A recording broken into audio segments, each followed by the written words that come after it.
Hello everyone, this is Satpal and you are watching option seller. और आज के इस वीडियो में मैं आपके साथ एक बहुत काम की चीज शेयर करूंगा। आज मैं आपको बताऊंगा कि आप एक ट्रेड में लॉस को बुक करने से किस तरह से बच सकते हो। देखिए, जब भी हम कोई ट्रेड लेते हैं तो उसके दो आउटकम हो सकते हैं। या तो हमें उस ट्रेड में प्रॉफिट हो सकता है या उस ट्रेड में हमें लॉस हो सकता है। तो जब प्रॉफिट होता है उस टाइम पे तो कोई दिक्कत नहीं है, वो हमारा फेवरेबल आउटकम है। हम चाहते हैं कि हमें प्रॉफिट हो, तो प्रॉफिट को बुक करने में कोई दिक्कत नहीं है। लेकिन जब हमें लॉस होता है तो वो भी हमें बुक करना पड़ता है। तो आज मैं आपको एक ऐसा तरीका बताऊंगा कि जब आपको एक ट्रेड में लॉस होता है तो वहां पे आप उस लॉस को बुक करने से किस तरह से बच सकते हो। दैट मीन्स आपने एक ट्रेड लिया और आप उस ट्रेड में से इवेंचुअली प्रॉफिट में किस तरह से एग्जिट कर सकते हो, ये मैं आज आपको बताऊंगा। तो चलिए अब इस वीडियो को शुरू करते हैं और मैं बताता हूं कि ये तरीका क्या है जिससे आप एक ट्रेड में लॉस को बुक करने से बच सकते हो। तो देखिए, जो चीज मैं आज आपको बता रहा हूं ये ऑप्शन बाइंग पे लागू नहीं होती है। इसको सिर्फ आप ऑप्शन सेलिंग में इंप्लीमेंट कर सकते हो, और वो भी सिर्फ पुट ऑप्शन के लिए। इसको आप कॉल ऑप्शन में यूज नहीं कर सकते, सिर्फ आप पुट ऑप्शन में यूज कर सकते हो। जब आप पुट ऑप्शन को सेल करके काम करते हो वहां पे ये चीज आपको काम आएगी। तो अब आपका सवाल होगा कि इस स्ट्रेटजी का नाम क्या है, मैं किस चीज की बात कर रहा हूं। तो देखिए, इस कॉन्सेप्ट का नाम है रोलिंग ओवर। एक ट्रेड को रोल ओवर आप कर सकते हो जब आपको लॉस हो रहा हो। और रोल ओवर करने से आपको फायदा क्या होगा कि एक ट्रेड में जहां आपको लॉस हो रहा था, देखिए रोल ओवर आप तभी करोगे जब आपको ट्रेड में लॉस हो रहा हो। तो रोल ओवर करने से क्या होगा, जहां पे आपको लॉस हो रहा था वहां पे आपने ट्रेड को काटा नहीं है, आपने ट्रेड को रोल ओवर कर दिया है। दैट मीन्स आपने खुद को और टाइम दे दिया है कि मार्केट आपके फेवर में आए और आपको प्रॉफिट हो, इस ट्रेड से आप प्रॉफिटेबली एग्जिट ले सको। तो इस चीज को बोलते हैं रोल ओवर। अब रोल ओवर होता किस तरह से है वो मैं आपको बताता हूं। देखिए, रोल ओवर आपको सिर्फ ऑप्शन सेलिंग में करना है, और जैसा कि मैंने आपको बताया ये आपको सिर्फ पुट ऑप्शन को सेल करते हो उस टाइम पे यूज करना है। अगर आपने कोई पुट ऑप्शन सेल किया है, मान लीजिए अभी मार्केट ट्रेड कर रहा है 18,500 पे, और आपने 18,500 का एक पुट ऑप्शन सेल किया था, और अभी मार्केट क्योंकि नीचे गिर गया है इस वजह से 18,500 का जो पुट ऑप्शन आपने सेल किया था उसमें आपको लॉस हो रहा है। तो यहां पे अब आप क्या कर सकते हो, एक्सपायरी आ गई है, आपने 18,500 का पुट ऑप्शन सेल कर रखा था, और लेट्स से मार्केट अभी 18,000 पे आके और एक्सपायरी हो रही है।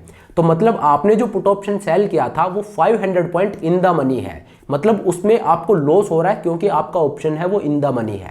तो यहां पे अब आप क्या कर सकते हो, एक्सपायरी आ रही है, इस वजह से आपका इस सौदा है ये कट जाएगा और आपको यहां पे लॉस हो रहा है। तो अब आपको क्या करना है, आपको इस ट्रेड को रोल ओवर कर देना है अगले मंथ में। रोल ओवर का मतलब क्या हो गया कि दिसंबर में आपने जो 18,500 का पुट ऑप्शन सेल कर रखा है उसको आपने रोल ओवर कर दिया जनवरी सीरीज में।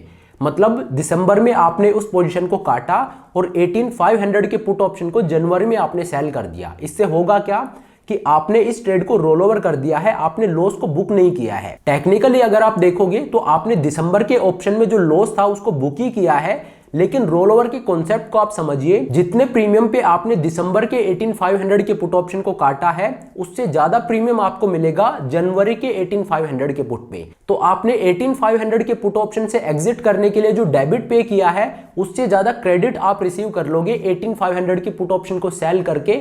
कौन से मंथ में, जनवरी मंथ में। तो नेट आप क्रेडिट में रहने वाले हो, और आपने क्या किया है, खुद को एक मंथ और दे दिया है कि मार्केट रिवर्स होके ऊपर आएगा और मुझे प्रॉफिट होगा। तो दिसंबर में जिस दिन एक्सपायरी हो रही है उस दिन आपको 18,500 के पुट ऑप्शन में लॉस हो रहा है, लेकिन अब आपने 18,500 का पुट ऑप्शन जनवरी मंथ में सेल कर दिया है, उस ऑप्शन को आपने रोल ओवर कर दिया है अगली सीरीज में। तो ये करके आपने खुद को एक महीने का और टाइम दे दिया है कि मार्केट अब रिवर्स होके ऊपर आएगा तो मैं इसमें से प्रॉफिटेबली बाहर निकल सकता हूं। तो इसको बोलते हैं रोल ओवर। अब रोल ओवर जरूरी नहीं है आप एक मंथ के लिए करो, हो सकता है मार्केट अगले मंथ और नीचे चला जाए, 17,500 पे चला जाए या उससे भी नीचे चला जाए। तो आपको करना क्या है, हर मंथ इसको रोल ओवर करते जाना है। रोल ओवर जरूरी नहीं है कि सिर्फ एक मंथ के लिए हो, ये 2 मंथ भी हो सकता है, 3 मंथ भी हो सकता है। रोल ओवर एक्सटेंडेड पीरियड के लिए चल सकता है, और यही रोल ओवर का ड्रॉबैक भी है कि यहाँ पे आपका पैसा फंसा रह सकता है काफी लंबे टाइम के लिए। लेकिन आप एक चीज के लिए यहाँ पे श्योर हो सकते हो कि आप उस ट्रेड से एग्जिट प्रॉफिटेबली या बहुत छोटे लॉस के साथ हो सकते हो। लेकिन जैसा कि मैंने आपको बोला, आपका ट्रेड काफी लंबा खिंच सकता है, हो सकता है आपका ट्रेड 3-4 महीने के लिए भी खिंच जाए। चलिए, तो ये होता है रोल ओवर। और रोल ओवर में आपको करना क्या होता है, जब तक आपके ट्रेड में प्रॉफिट होना शुरू ना हो जाए तब तक आपको ट्रेड को रोल ओवर करते जाना है। अगले मंथ में जो अगली सीरीज आएगी उसमें आपको रोल ओवर करते जाना है। लेकिन ये चीज आपको सिर्फ पुट ऑप्शन में ट्राई करना है। वो भी मैं आपको रेकमेंड करूंगा कि निफ्टी और बैंक निफ्टी के जो पुट ऑप्शन है उनमें अगर आप सेल करके काम करते हो तो वहां पे आप इस चीज को यूज कीजिए। मैं आपको स्टॉक्स के लिए भी रेकमेंड नहीं करूंगा और कॉल ऑप्शन के लिए तो मैं आपको बिल्कुल भी रेकमेंड नहीं करूंगा। और उसके पीछे का रीजन क्या है उसको आप समझिए। देखिए लॉन्ग टर्म में निफ्टी को लेके आपका व्यू क्या है। लॉन्ग टर्म में हम श्योर हो सकते हैं कि निफ्टी ऊपर ही जाएगा, क्योंकि निफ्टी इंडिया के टॉप 50 स्टॉक्स हैं उनसे मिलके बना है। तो निफ्टी है वो लॉन्ग टर्म में ऊपर ही जाएगा। हाँ, बीच में निफ्टी नीचे गिर सकता है, लेकिन इसका मतलब ये नहीं है कि निफ्टी फॉरएवर के लिए नीचे ही रहेगा और वापस ऊपर नहीं जाएगा। लेकिन स्टॉक्स में ऐसा हो सकता है, स्टॉक एक बार गिर गया, हो सकता है वो लाइफ टाइम में दोबारा कभी ऊपर आए ना, क्योंकि स्टॉक है वो एक पर्टिकुलर कंपनी है, उसका मैनेजमेंट है। अगर वो कंपनी अच्छा नहीं करती है तो स्टॉक का प्राइस दोबारा ऊपर नहीं आएगा। लेकिन निफ्टी है, निफ्टी बेंचमार्क इंडेक्स है, तो यहां पे हम श्योर हो सकते हैं कि निफ्टी हमेशा के लिए नीचे नहीं रहेगा, इवेंचुअली निफ्टी ऊपर ही जाएगा। और उसके पीछे का रीजन ये है कि निफ्टी इंडिया की टॉप 50 कंपनी से मिलकर बना है, और जो कंपनी अंडर परफॉर्म करती है वो निकल जाती हैं, और जो अच्छा परफॉर्म करती हैं उनको टॉप 50 कंपनीज में शामिल कर लिया जाता है, जिनसे मिलकर निफ्टी बनता है। तो लॉन्ग टर्म में निफ्टी ऊपर ही जाएगा, लेकिन टेम्परेरी निफ्टी नीचे जा सकता है। तो निफ्टी में रोल ओवर करना बिल्कुल सेफ है, यहां पे आप रोल ओवर कर सकते हो, लेकिन स्टॉक्स में मैं आपको ये रेकमेंड नहीं करूंगा। तो पहली बात तो ये होगी कि आपको पुट ऑप्शन को रोल ओवर करना है, और वो भी निफ्टी या बैंक निफ्टी में। अब बात करते हैं कि कॉल ऑप्शन को हम रोल ओवर क्यों नहीं कर सकते। देखिए आप कर तो सकते हो, अगर आप चाहो तो कॉल को भी रोल ओवर कर सकते हो, लेकिन वो मैं आपको रेकमेंड नहीं करूंगा। और उसके पीछे का रीजन क्या है वो मैं आपको बताता हूं। देखिए निफ्टी है, निफ्टी एक बार ऊपर चला गया तो हो सकता है निफ्टी वापस उस लेवल पे कभी आए ही ना। अब देखिए मान लीजिए आपने 16,000 का एक कॉल ऑप्शन सेल कर रखा था, और जब निफ्टी 16,000 से ऊपर गया वहां पे आपने क्या किया, उस 16,000 के कॉल ऑप्शन को रोल ओवर कर दिया अगले मंथ में। लेकिन निफ्टी दोबारा 16,000 पे नहीं आया और उससे ऊपर ही चला गया, और अभी निफ्टी 18,500 के आसपास ट्रेड कर रहा है। तो ये बहुत मुमकिन है कि निफ्टी दोबारा हो सकता है 16,000 के लेवल पे जाए ही ना, और आपने जो कॉल ऑप्शन सेल कर रखा है उसमें से आपको कभी एग्जिट मिलेगा ही नहीं। क्यों? क्योंकि निफ्टी दोबारा 16,000 के लेवल पे गया ही नहीं। हो सकता है निफ्टी यहां से हमेशा ऊपर ही रहे, ऊपर ही जाए और उस लेवल पे कभी वापस जाए ही ना। तो अगर आप कॉल ऑप्शन सेल करके और उसको रोल ओवर करते हो तो वहां पे ये रिस्क रहता है कि हो सकता है उस लेवल पे मार्केट दोबारा कभी आए ना और वहीं से ऊपर चला जाए।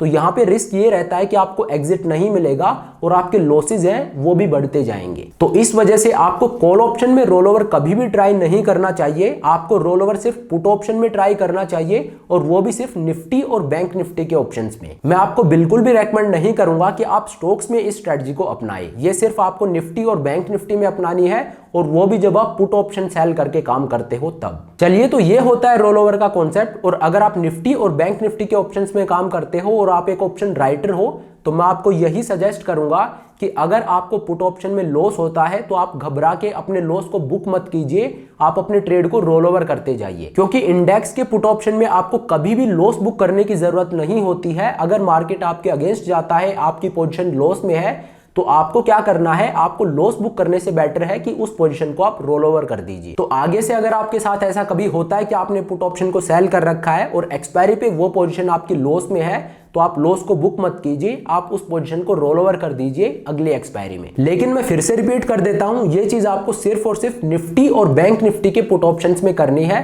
स्टॉक्स में ये मैं आपको रेकमेंड नहीं करूंगा। हालांकि आप कर सकते हो, आप कॉल ऑप्शन को भी रोल ओवर कर सकते हो और आप रोल ओवर स्टॉक्स में भी कर सकते हो, लेकिन वो मैं आपको रेकमेंड नहीं करूंगा। मैं आपको बोलूंगा कि आप ये सिर्फ निफ्टी और बैंक निफ्टी में ही कीजिए। चलिए, तो ये होता है रोलिंग ओवर का कॉन्सेप्ट। ये मैंने एक लाइव सेशन में बताया था, बहुत पहले मैंने वो सेशन कंडक्ट किया था जब चैनल की मेंबरशिप में प्रोवाइड करवाया करता था। लेकिन अब क्योंकि मेंबरशिप को बंद कर दिया है, अब सारा कंटेंट सभी के लिए फ्री ऑफ कॉस्ट अवेलेबल है, तो मुझे लगा कि ये कॉन्सेप्ट मैं आप सभी को बताऊं। आप में से बहुत से लोग इसको जानते भी होंगे, लेकिन जो नए ट्रेडर हैं जो इस चीज को नहीं जानते हैं, उनको मैं यही बोलूंगा कि अगर आपको पुट ऑप्शन में लॉस होता है तो आप डरिए मत, आप घबराइए मत, आप अपनी पोजीशन को रोल ओवर कर दीजिए। और कब तक आपको रोल ओवर करना है, जब तक आपकी पोजीशन प्रॉफिट में ना आ जाए। लेकिन इसका ड्रॉबैक क्या है वो भी मैंने आपको बता दिया है कि यहाँ पे आपका ट्रेड है वो लंबा खिंच सकता है। हो सकता है आपका ट्रेड 3-4 महीने तक भी लंबा खिंच जाए, और इससे क्या होगा, आपका पैसा है वो फंसा रह सकता है।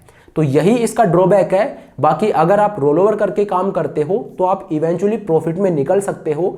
लेकिन आप उस अपॉर्चुनिटी कॉस्ट को भी देखिए कि मान लीजिए आप प्रॉफिट में तो निकल गए, आप एक छोटे से प्रॉफिट या नो प्रॉफिट नो लॉस में तो आप निकल गए, लेकिन उस टाइम पे आपका जो पैसा था वो 3-4 महीने के लिए ब्लॉक हो गया। तो वो 3-4 महीने में अगर आप उस ट्रेड में ना फंसे रह के और कहीं पे पैसा लगाते तो वहां पे आप प्रॉफिट जनरेट कर सकते थे। तो उस अपॉर्चुनिटी कॉस्ट को भी आप देखिए कि मैं रोल ओवर करके नो प्रॉफिट नो लॉस में तो निकल रहा हूं, लेकिन जो अपॉर्चुनिटी कॉस्ट है वो मेरी क्या लग रही है उसका भी आप ध्यान रखिए और तब आप डिसाइड कीजिए कि आपको रोल ओवर करना चाहिए या आपको इस ट्रेड से निकल जाना चाहिए। चलिए तो अब इस वीडियो को यहीं पे खत्म करते हैं, लेकिन वीडियो को खत्म करने से पहले मैं आपको बता दूं कि 25 दिसंबर दैट इज संडे, उस दिन हम एक वर्कशॉप कंडक्ट कर रहे हैं जो कि होने वाली है कैलेंडर स्प्रेड के ऊपर। कैलेंडर स्प्रेड है, ये एक लो विक स्ट्रेटजी है, तो क्योंकि मार्केट में अभी वोलेटिलिटी कम है, विक्स काफी कम है, तो यहाँ पे ये स्ट्रेटजी सबसे बेस्ट है जो आपको ट्रेड करनी चाहिए। इसीलिए मैं ये वर्कशॉप लेके आ रहा हूँ जिसमें मैं आपको बताऊंगा कि कैलेंडर स्प्रेड का आपका सेटअप किस तरह का होना चाहिए और अगर मार्केट आपके कैलेंडर स्प्रेड को चैलेंज करता है तो आप किस तरह के एडजस्टमेंट कर सकते हो, ये सब कुछ मैं उस वर्कशॉप में आपको बताऊंगा। तो ये वर्कशॉप 25 दिसंबर को कंडक्ट होगी, दैट इज संडे। और इससे रिलेटेड अगर आपको कोई भी इंफॉर्मेशन चाहिए, कोई भी डिटेल्स चाहिए, तो ये नीचे मैंने व्हाट्सएप नंबर दे दिया है, इस पे आप व्हाट्सएप करके सारे डिटेल्स ले सकते हो। तो चलिए अब इस वीडियो को यहीं पे खत्म करते हैं। Thank you so much for watching the video. I hope ये वीडियो आपको पसंद आया होगा। अगर वीडियो अच्छा लगा तो मेक श्योर आप वीडियो को लाइक करें, चैनल को सब्सक्राइब करें। This is Satpal signing off.